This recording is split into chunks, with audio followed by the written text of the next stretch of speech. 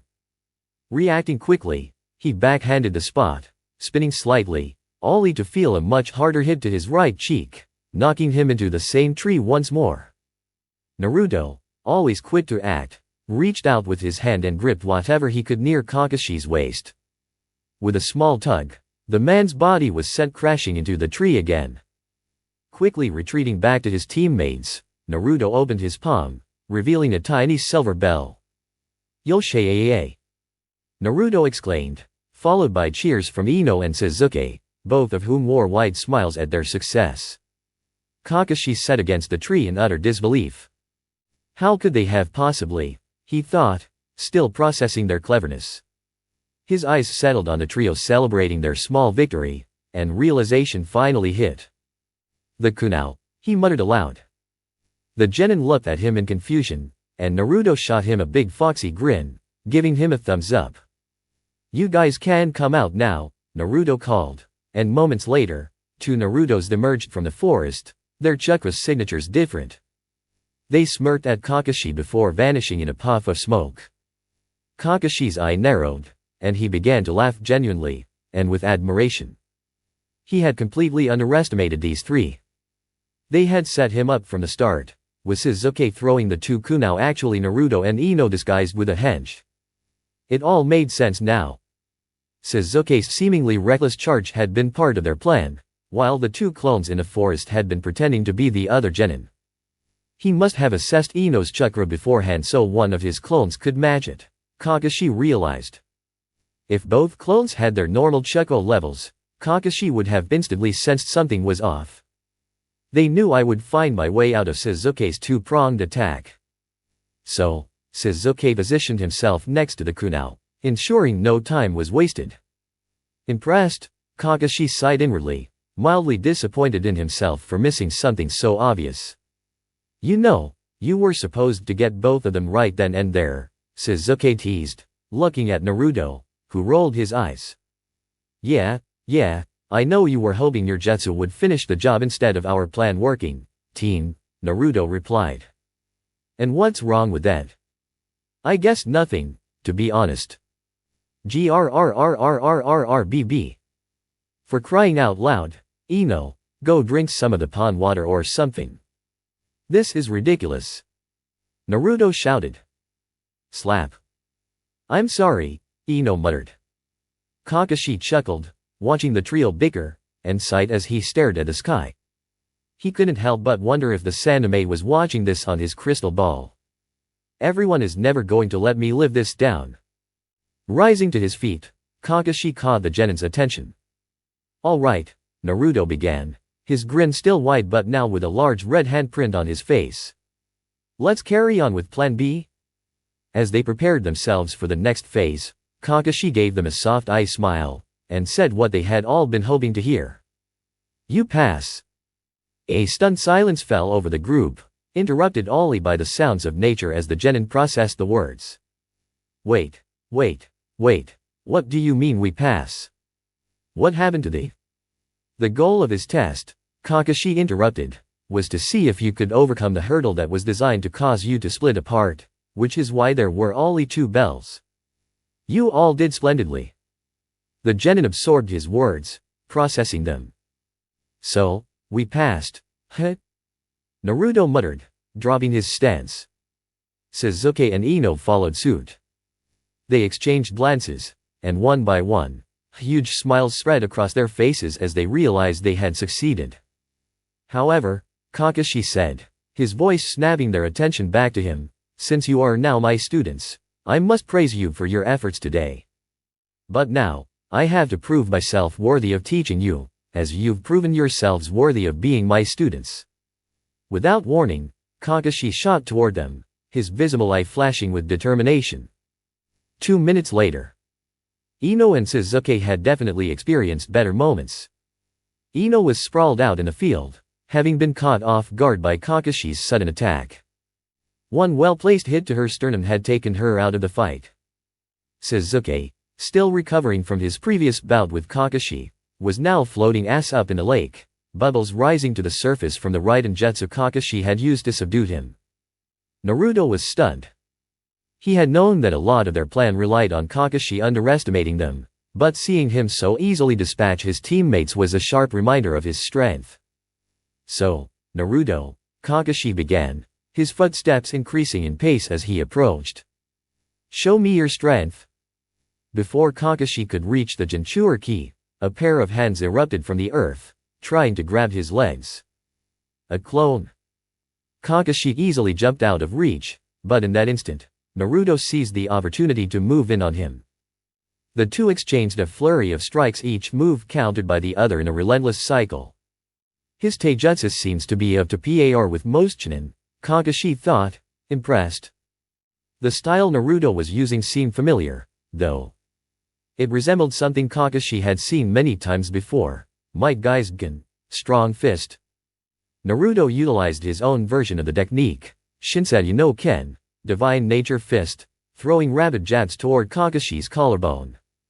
He ducked under a left hook, then gripped Kakashi's arm, using it as leverage to propel himself upward and knee Kakashi's solar plexus. Kakashi managed to bend the knee aside, quickly throwing Naruto off balance. When Naruto hit the ground, Kakashi was right on top of him, sending a powerful scissor kick that Naruto barely dodged by ducking and rolling away. Without missing a beat, Ino quickly crossed her fingers into a seal. Kage Bunshin no Jetsu? She cried, summoning 4 more Narutos, 3 of whom charged at Kakashi, while the original and 1 clone prepared more hand seals. Kakashi swiftly dispatched 2 of the clones, but before he could end the third, the remaining Narutos completed their jutsu. So how no jutsu? Kakashi recognized the water release immediately. Fudan, Kaze Bakahetsu. Naruto Combo Dekuniku, Fushida Heron, Naruto Combo Technique, Boiling Hurricane. Kakashi's eye widened as the clone he had been fighting disappeared. The combination of water and wind created a devastating beam, enhanced by small pockets of compressed air. When the water collided with him, it exploded with intense force. Kakashi's thoughts raced. These kins have the potential to be a true force in a shinobi world. Naruto, the original, had created the Fudan Jutsu. As he watched his clone guide the technique toward Kakashi, he marveled at the fact that he had spent a year working on it. This was his first time using it against someone who wasn't familiar with it. Naruto respected Kakashi. He knew the Jonin's legendary reputation. But as he stood there, time seemed to slow. His eyes locked onto a streak of lightning traveling up the stream of water. The lightning reached a certain point and caused the stream to explode prematurely, and the clone directing the technique was caught in a blast, electrocuting Naruto as well.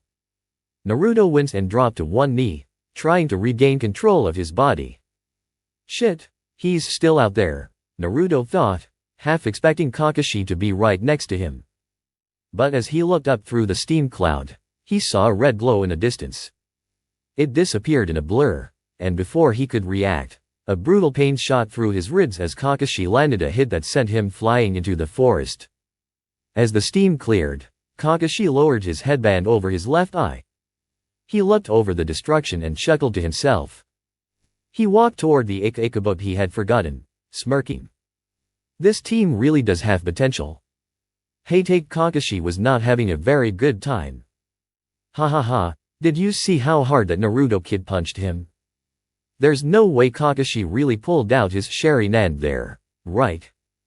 Those kids really managed to take a bell too, how shameful. All the potential Jonin sensei were gathered in the Hokage's office to report on whether their teams had passed or failed. To Kakashi's dismay, he was the last one to report. The Sandaime, ever the pragmatist, decided instead of letting Kakashi explain, he'd use his crystal ball to replay the events for everyone. I can't believe that child created his own jutsu, yi Kurne, the newest of Konoha's Jonin, murmured in awe. It was truly an incredible feat. Forget that, before Kakashi went all out, the Uzumaki kid pulled off a new combination jutsu all on his own, Sarutobi Suma chimed in, his chain-smoking habit noticeable even in a formal setting. If refined a bit more, that could be pushing a rank. Kurane shot him an irritated glance, but Asuma just chuckled in response. All very true, the Sandaime commented, taking a drag of his pipe as he considered the situation. Kakashi couldn't help but sigh in frustration, knowing the men had probably planned this from the beginning. I believe, after watching that, Hiruzen began, his voice steady and commanding, it's clear why Kakashi's team has passed, no? The others nodded in agreement. Excellent. Then, after review and discussion, teams 7, 8, and 10 have passed the exam. The rest will have the option to rejoin the academy for another year or take the civilian route. Dismissed. Kakashi, stay behind. As the room emptied out, the Hokage motioned for Kakashi to remain. Once the others had left, Hiruzen made a subtle gesture for the Umu guards to leave as well, leaving the two men alone. So, Kakashi, what do you think? The Sandaime asked, his eyes gleaming with curiosity. Kakashi hesitated before responding. I think you must have been a bigger practical joker than Naruto when you were his age, Hokage-sama. His leader gave him an amused look, but Kakashi sighed. You truly did warn me. Those kids are something else. I've never seen prodigies like them, all born at the same time, and on the same team, no less. Brothers too. Hiruzen nodded. Indeed. But don't forget about your third student, Kakashi. Something tells me if she had eaten like the others, she would have been just as impressive. Kakashi agreed, his tone thoughtful. True, Hokage-sama. I haven't fully gauged her abilities yet, but I'm sure there's more to her than meets the eye. Hiruzen leaned back in his chair, puffing on his pipe. As their sensei, I need you to guide this team, Kakashi. Konoha will need their abilities in the future. Kakashi nodded, sensing the weight behind the Sandane's words. Relations with Iwa and Kuma were still tense, and the coming years would require the strength of the younger generation. Kakashi hesitated before asking, Are you sure I don't need to keep a closer eye on Shizuke, Hokage-sama? I know you said not to worry about it, but, with his brother still out there, is he really not a potential flight risk? Hiruzen smiled gently. It's nothing to fret about, my child. I have the word of someone reliable that such an issue will never come to pass. A fleeting look of affection crossed his face before he cleared his mind. I have faith in you, Kakashi. You have the potential to be an even greater sensei than Minato was for you. Kakashi bowed respectfully before excusing himself with a shunshin, disappearing from the office. Hiruzen's expression shifted as soon as Kakashi was gone. The door opened, and a figure entered, stooped, and seemingly frail.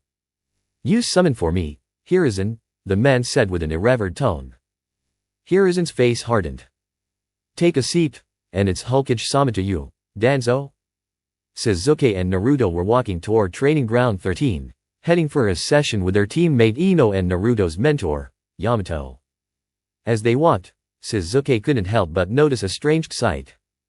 Do you want to explain why a cardboard box has been following us for the past 15 minutes, and I-san? Shizuke asked, confused. Naruto didn't seem bothered by it. Just ignore them. If you don't pay them any mind, they'll eventually get bored. Shizuke was skeptical but decided to follow his brother's advice as they continued down the path. Eventually, Naruto increased his pace, shifting from a leisurely stroll to a sprint in an effort to lose their would-be stalkers. Shizuke reluctantly kept up, and soon, they had lost a trio of academy students, Kazamatsuri Mogi, Itsendon, and Sarutobi Konohamaru. Growling. Konohamaru growled as he pulled off their disguise, revealing the panting academy students. They gasped. They got away, Konohamaru-kun, Udon said, wiping the sweat from his face. Naruto-san gasp is super fast, Mogi added, still trying to catch her breath.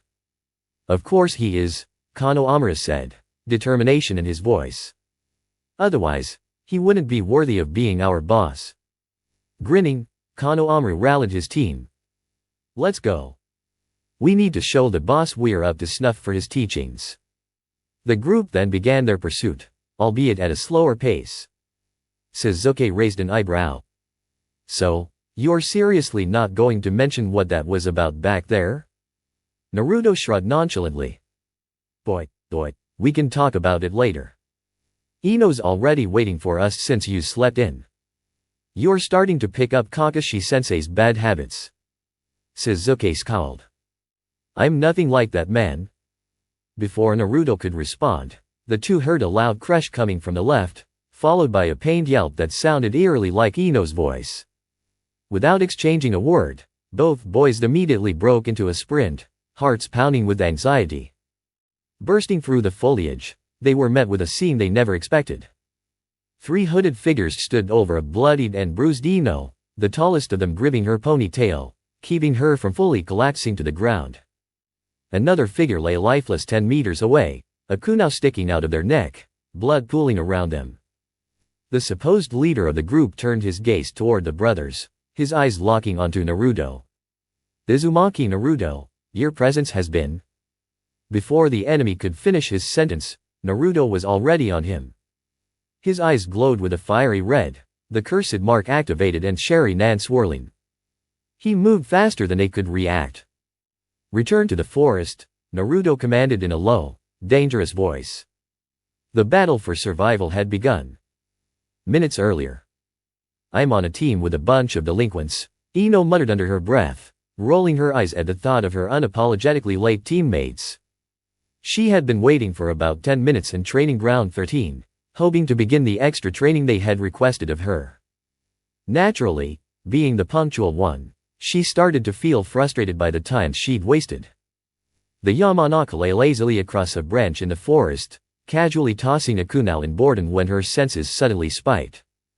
The presence of multiple targets drew near. In an instant, she sprang to her feet, her back pressed against the sturdy trunk of the tree. The sound of soft footsteps landing on the rustling branches reached her ears. Where is the Uzumaki? He was supposed to be here, one voice muttered. Could you have misheard their conversation, 14? Another voice responded. Ino's heart skipped a beat as she crouched, pressing herself further into the foliage. She couldn't see them yet, but their conversation had her attention. The mention of her friend, Naruto, made her blood run cold. She silently positioned herself higher up, trying to stay out of their sight. 3 ninja, no headbands. And those masks, what's going on?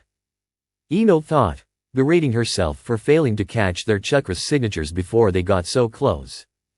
I don't think we need to worry about whether he's here or not, the tallest of the group said. One of his allies has already arrived. Ino's blood froze. The hairs on her neck stood up as she realized the danger she was in. She swiftly spun to escape and warn the village, but before she could move, a fist appeared in her vision, coming at her with terrifying speed. A fourth, she thought in disbelief as she barely raised her arm in time to blot the blow.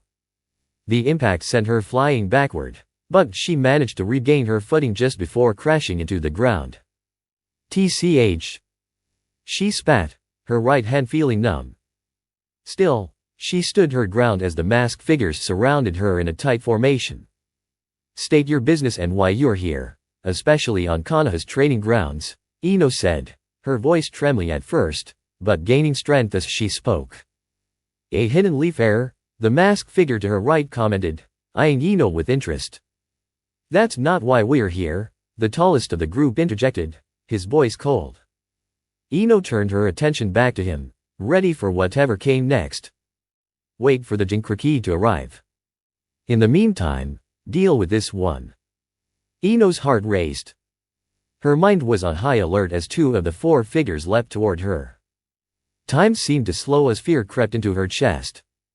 She had never truly fought an enemy before, only sparred with teammates and instructors. The realization that these shinobi would likely kill her sent a shiver down her spine. This wasn't supposed to happen. I'm about to die, she thought desperately.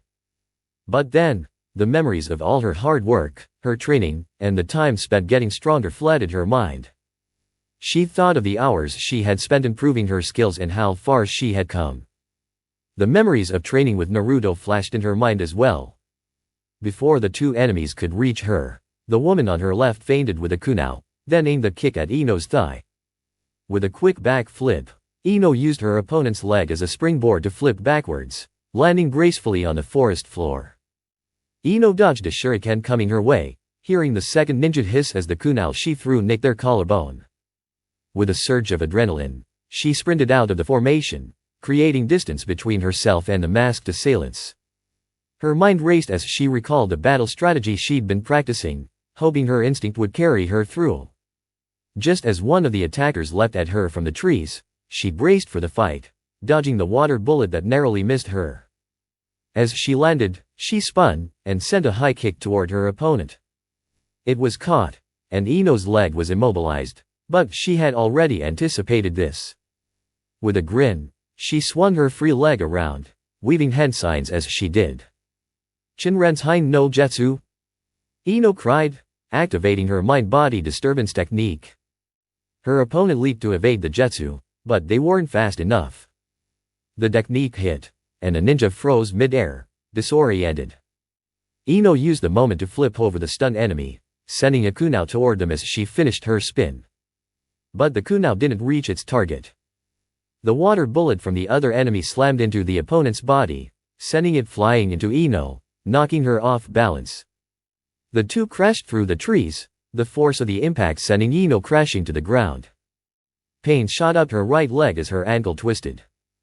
With a grunt, she pushed the body off her and struggled to her feet, but the damage had been done.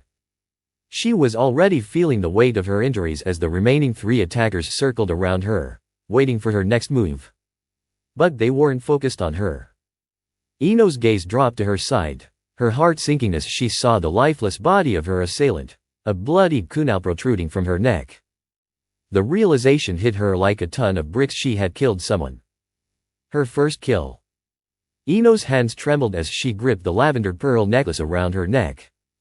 Her breath caught in her throat as her eyes locked on the woman's empty stare. The horror of the moment overwhelmed her. The tall leader of the group observed her silently, a small smirk of forced amusement on his face. This child has been training harder than we expected, but this... He trailed off, impressed, yet unsatisfied. And this, 14, 20, the leader ordered. Without further hesitation, the 2 subordinates lunged at Ino, who barely had the strength to defend herself. The barrage of attacks came at her from all directions. Ino tried to block, but she was too slow. A punch to her stomach left her gasping for air, and before she could react, another ninja aimed a spinning kick at her head. The impact sent her crashing several yards away, her body hitting the tree with a sickening thud. Ino struggled to breathe, the pain from her broken ribs making each breath a painful chore. But she didn't have time to recover. Another water bullet shot through the air, smashing the tree to pieces just inches from her. She yelped as she tried to move, landing awkwardly on her sprained ankle. It was too much. She couldn't keep going. Tears welled in her eyes, and she began to accept the reality of her situation. She was about to die, all because of enemies who wanted something she didn't even understand. But then she felt herself being yanked upward by her hair. The pain surged through her body, and she whimpered as her injuries worsened. She couldn't hold on much longer. But then, with a weak smile on her bloodied lips, she murmured through gritted teeth, "It's too late, they've finally arrived." The leader paused, and the other 3 looked around in confusion. "Sir, there are 3 signatures approaching," one of them reported. "How far?" the leader asked, his tone strained. "They are already here," the subordinate replied. And that was when the ground shook. Kiso, the masked nin, spat, as the 2 genin appeared right in front of both him and his comrade. "Return to the forest." Uzumaki Naruto disregarded the promises he had made to both Yamato and Asandame, quickly forming the Hebai seal. His sole focus now was to give a painful end to anyone who dared harm his teammate and friend. "Moku. Naruto, no." The boy faltered as another figure burst through the foliage to his left, swiftly kicking Naruto's hands apart while forming the same seal. "Mokuton, Mokujoki, wood release, wood locking wall," the now revealed Tenzo, fully donned in his Kitsune Umbo regalia, bellowed. Several interlocking wood sections erupted from the ground, rapidly consuming the masked operative who had been holding Yamanaka Ino aloft. The elder Mokuton user could hardly believe it. As a former operative, he recognized those masks anywhere. "Danzo. I won't let you lay a finger on my student. Retreat." The leader of the group shouted, quickly dropping Ino, letting her body fall to the forest floor. The sudden action created enough space for them to avoid the incoming jutsu. They leapt back, only to find a pair of Sharingan eyes blocking their escape. The young Uchiha dropped from atop the wooden dome, bringing his heel down on the airborne target. The ninja blocked the attack mid-air before landing in, swiftly retreating into the cover of the trees. No chance to gather intel on the Jinfuerki's abilities. Only speculation, the ninja thought as they dashed out of the training grounds, their teammates already far enough away to be safe.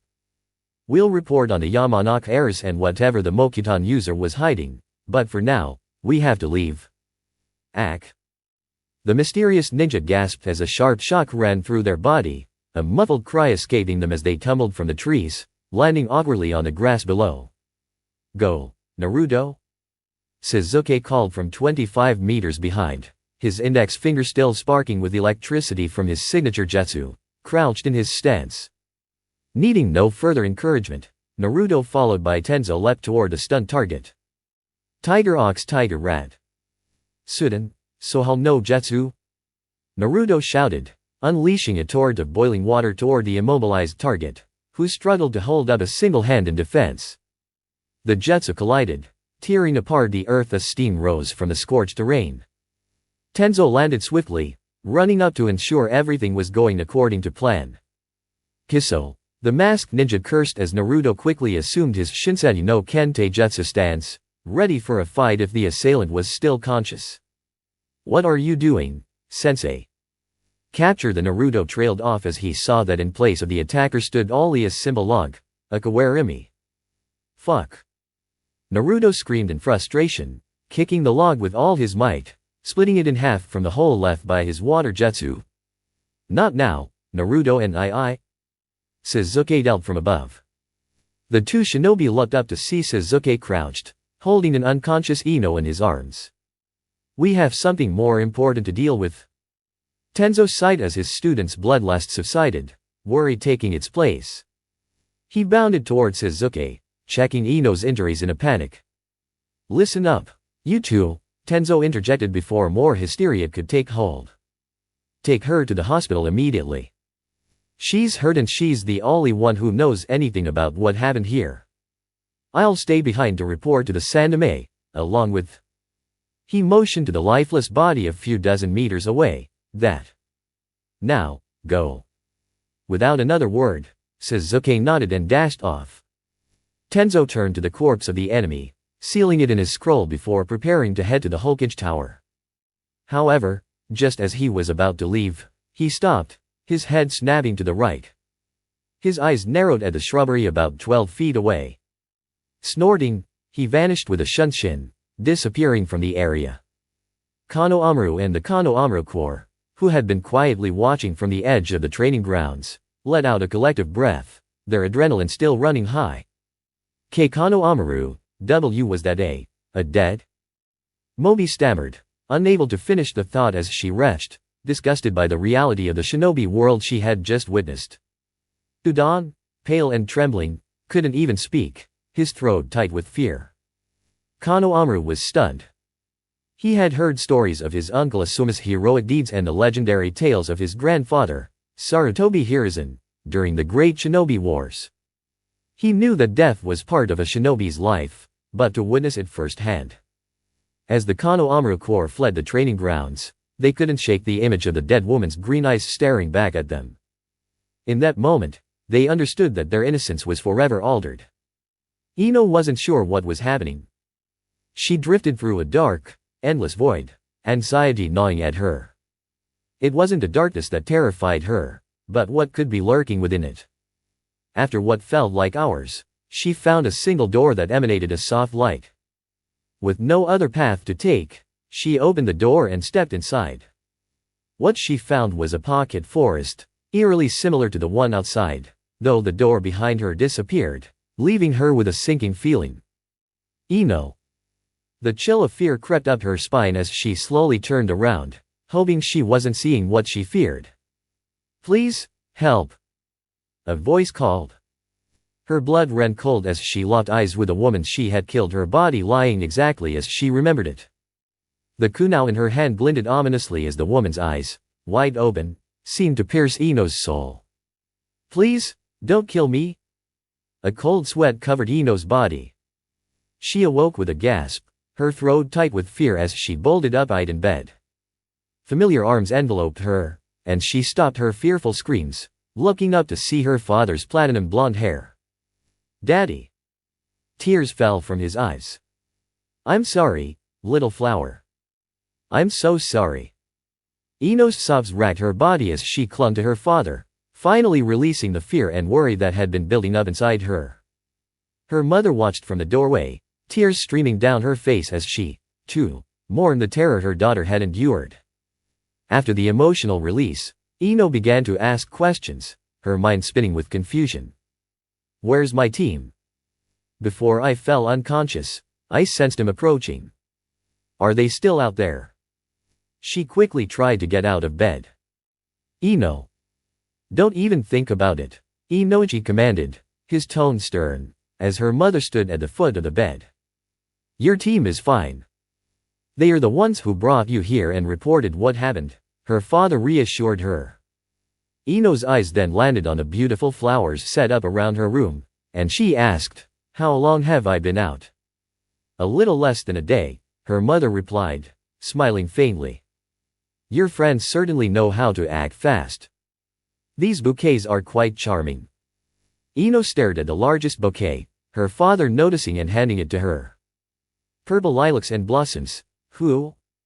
That Naruto boy sure was a bother to get out of here," her father muttered.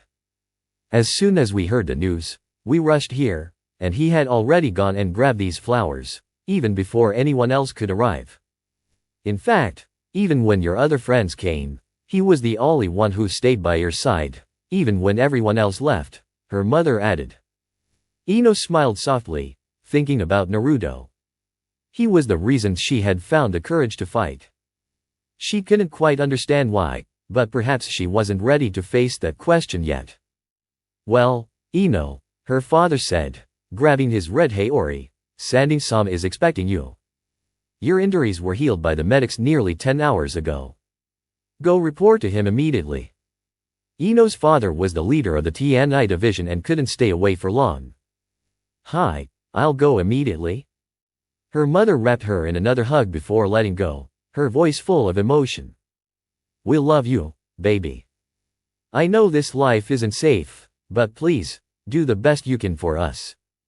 "Of course, Mom," Ino said, her voice steady as she smiled at her mother, both sharing a brief, tender laugh. Her parents left the room, and Ino quickly dressed in a fresh set of ninja clothes. She guessed they had brought them for her. As she stood in front of the mirror, she replayed the battle in her mind. She winced as the image of the woman's green eyes invaded her thoughts. "This is what I signed up for," Ino told herself, taking a deep breath as she bounded across the rooftops. "I have to accept that. This most definitely will be the last time." Hiruzen struggled to maintain his composure. As Tenzo had reported the day before, it seemed that the old war hawk, Danzo, had started to take a particular interest in Naruto and the secrets he now possessed. In retrospect, it was clear why Danzo hadn't raised any of his usual alarms whenever the third Hokage had summoned him for a meeting. He must have already had this planned, the moment I told him of our meeting, Hiruzen thought bitterly. It pained him that the Yamanaka girl, Ino, had been left to face whatever Danzo had orchestrated on her own. Though he had expected some kind of interest in his surrogate grandson eventually, he hadn't anticipated Danzo making his move so quickly after the graduation of the new genin. When Tenzo had delivered his report, along with the body of the young woman, Hiruzen had immediately ordered her to be examined as Tenzo explained what had occurred from his perspective.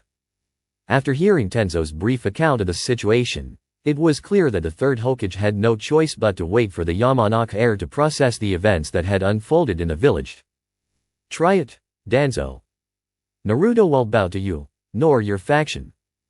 As the Hokage contemplated the issue at hand, a knock sounded at his office door. "Enter." In walked the platinum blonde heir of the Yamanaka clan, bowing as she spoke. "Genin, Yamanaka Ino reporting, Hokage Sami." Hiruzen adopted his professor persona and gestured for her to sit. "It is good to see you well, my child," he said, offering her a kind smile. "Forgive me for being direct, but please, tell me exactly what happened to you yesterday?" Meanwhile, Naruto, still seething from the events earlier, had already gotten himself into another sparring session with Suzuki. "Kadan, Gokaku no Jutsu, Fire Style, Fireball Jutsu," Suzuki shouted, sending a massive fireball hurtling toward his rival. Naruto was ready, however, and with a quick substitution jutsu, he replaced himself with a nearby object just as the fireball exploded where he'd been moments before. Without missing a beat, He quickly formed a series of hand signs, and in a flash, 4 clones of himself appeared, surrounding Sasuke in a perfect circle. Sasuke, though surprised, had trained to fight in situations like this. As he dodged one clone's grapple attempt to his left and another to his right, he quickly rebalanced and turned to face the original Naruto, who stood before him with a determined look. I guess that whole Ino thing really got to him, Sasuke mused inwardly, remembering how Naruto had seemed off when he returned from the hospital. He's been itching for a fight ever since. Sasuke began weaving his own hand signs, but before he could finish, one of Naruto's clones caught him off guard, striking his leg from behind. The real Naruto followed up with a brutal punch to Sasuke's jaw, sending him careening sideways, almost to the point of unconsciousness. Sasuke stumbled, catching himself just in time. His vision blurred, but the Sharingan kicked in, sharpening his reflexes. He quickly regained his footing, but the pressure from his own body's fatigue and the last blow caused him to feel the sting of exhaustion. Naruto wasn't letting up. He was already starting his next technique, weaving the signs with practiced speed. Sudden, Sohal no Jetsu, water release, water cannon jutsu. The water jet shot forward with the force of a rushing river. Sasuke barely managed to leap out of the way, his Sharingan giving him the necessary speed to avoid the worst of the attack. The water cannon slammed into the earth with the force of a battering ram, sending debris flying everywhere. Damn, he's really going all out today, Sasuke muttered, wiping sweat from his brow as he repositioned himself. Seeing an opening, Sasuke began forming the signs for his own jutsu. Raiden, Kami no. Before he could finish, a blur of motion shot towards him, and suddenly, he found himself subjected to the infamous 1,000 years of death jutsu from his older brother. Sasuke's scream echoed across the clearing, a sound so high-pitched it nearly sent nearby birds flying. As he flopped down on the ground, clutching his backside, he tried desperately to hold back the tears. Kakashi, observing the scene, couldn't help but raise an eyebrow, clearly surprised by the intensity of Sasuke's response. Well, I've never heard a scream like that before from that jutsu, Kakashi remarked dryly, though his eyes glinted with amusement as he watched Naruto, equally shocked, begin to snicker despite himself. Sasuke, still wincing from the pain, glared at his brother. Damn you, Kakashi, he groaned, slowly trying to rise to his feet, rubbing his sore backside. Naruto, still struggling to suppress his laughter, looked between his brother and their sensei before catching a glimpse of Kakashi's face. Pfft! Do not laugh! Sasuke roared, his fists clenched tightly. I swear I'll… Ahem, Kakashi interrupted, sensing the tension. Sorry to cut your spars short, but Sanding-sama has requested our team. And before you say anything, Naruto, Kakashi added, as Naruto opened his mouth to protest, Ino is already in his office. Let's go. That caused Naruto to snap to attention. He quickly dashed off toward the Hokage tower, his irritation with the situation momentarily forgotten in the urgency to reach the Hokage. Kakashi watched the boy race off, muttering under his breath, Ma, I knew he'd react like that.